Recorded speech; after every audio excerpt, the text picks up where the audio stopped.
We've been talking about various techniques to change child behavior. The techniques are a package and they have to be combined. We are breaking them down into individual techniques.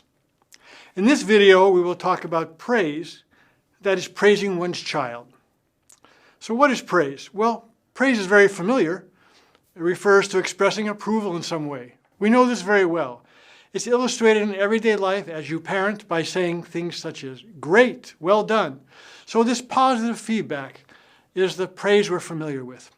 And the effects, well, we know those too. Praise makes us feel better, we smile, we're pleased to hear it, and we're just happier when there's more praise in our life. You're a parent, so you're probably providing praise to your child. So what could we possibly say in this video that would be new? Actually, quite a lot, and I think you'll be pleasantly surprised. For today's purposes, consider two kinds of praise. The first kind might be called routine, normal, or praise in everyday life. This is the one you are doing. This is the one familiar to you. Children love it. It'll help your relationship. Continue to do that. But there is a second type of praise, and that's what we're focusing on now. And this praise is really useful when you want to change some behavior. When you want to develop some behavior, getting your child to do homework, be a better listener, or have your child do something, this strategic, this better kind of praise will get that behavior. And same thing, we'll use it later to get rid of some behaviors as well. So this praise has three features, three special features. The first of these we'll talk about with young children. The first of these is the praise should be very enthusiastic or effusive. It would look like this. "That's great!" Had some hand gestures there, some facial expression, and the tone of voice was really up. Second component, state exactly what was being praised. "Great! You picked up the toys just like I asked." The third component is something nonverbal. It could be a touch on the shoulder, high fives, rubbing the child's hair, a hug, kiss, whatever you do that's comfortable. Some nonverbal is the third part. And there's research on this to show that each of these components is essential to make this special praise effective to change behavior. So consider an example. You'd like your child to set the table or pick up toys. You go over to the child and say, "That's great, Mildred. You picked up your toys." Now you go touch.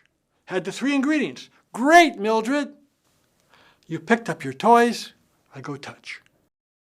So let us review one more time because this is such a critical tool in your toolkit.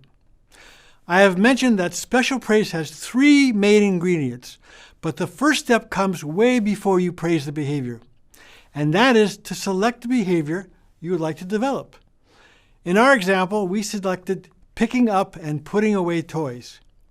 Keep a lookout for when the child does that specific behavior so you can praise the behavior using the three special components.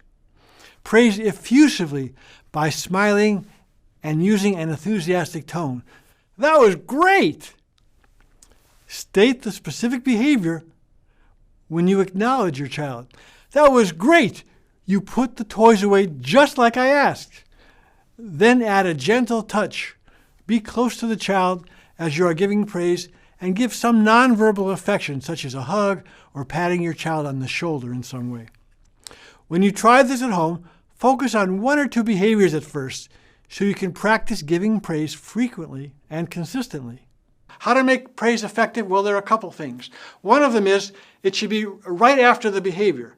So, for example, you would never say at dinner, "Raul, that was great the way you got ready for school this morning." No. That's too distant. It won't do anything. We need the praise to be right next to getting ready for school. So it has to be immediate after behavior. Also, we want the praise for small increments in behavior. You may want the full hour of homework each day, and we'll talk about ways to get that full hour. But in the beginning, you want to praise small increments. And of course, you want to praise making sure the behavior is done. Now, there's some fascinating cautions in administering praise that are worth mentioning. What is said really makes a difference. So among the things to be alert to, avoid vacuous praise. Don't just fire out there, "Great, wonderful, you're doing a good job." That's the normal praise. It's fine. It's not a way to change behavior. So keep the differences quite clear. Secondly, do not praise the person. It would not be good to say to your child, Dave, you're really a good boy because you did these behaviors. No, that can actually make the child feel bad. So don't connect being a good boy. Also, do not convey that your love or liking depends on the behavior. Mommy and Daddy really love you when you do X. No. Don't do that. Mommy and Daddy really love you no matter what you do. And then finally on this one, do not focus on yourself.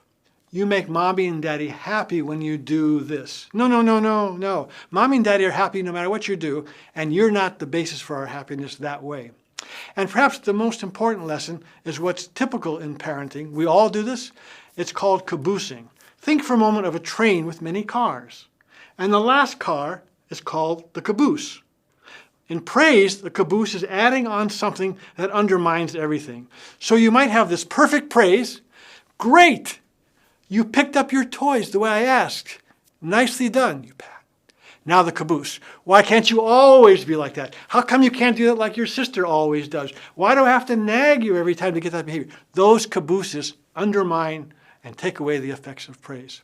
So, what is so special that makes this praise work? What's the magic behind the praise? Actually, none. The key to the entire approach of all that we're talking about is having the child practice the behaviors you want. We are building habits. We need the repetition of the behavior. And what praise does, it fits into that by increasing the likelihood that the child will do the behavior again. We have more practice. Or a really good way to think about this is to consider this like developing a skill like playing a musical instrument. In a musical instrument, we want you to practice the notes, maybe little songs, and that repeated practice. What do we know about repeated practice? It actually changes the brain. And we want that practice because in the praise or the musical instrument, if we get the behavior to occur in this repeated practice, we lock in the behavior. We can forget about this special praise. Now, some important questions and concerns often emerge in talking about praise. One of them is, will I need to praise the child forever to get him to do things? Is it the case that I have to praise my daughter to get dressed for the prom? Will I have to continue this until she gets to the prom? Not at all. This is a very short time, temporary program to make permanent changes. You get the behavior, and then we stop. Will I spoil the child and make him expect praise from me for everything? Not at all. This does not work like that. You praise the behavior, you get repeated practice, you build it in, you drop the program, you're back to where you were before. Question, why do I even need to do this at all, especially since my other child is so easygoing and cooperative and angelic? All we know to answer that is that people vary greatly. Different temperaments, different personality. We even know that identical twins are actually very different. So we don't know how your child needs this or why your child needs this, but we do know that with the techniques we're talking about, we can readily make these changes, even though we don't know why the two children are different. Quick review, 3 ingredients: effusiveness, specific statements, and something nonverbal. Will praise change the child and get the behaviors you want? Not by itself. It's a critical ingredient. We are going to build a house in changing the behaviors you want in your child. And praise is a critical tool, but you would never build a house with one tool. Praise is a good tool. We're going to have other tools in later videos.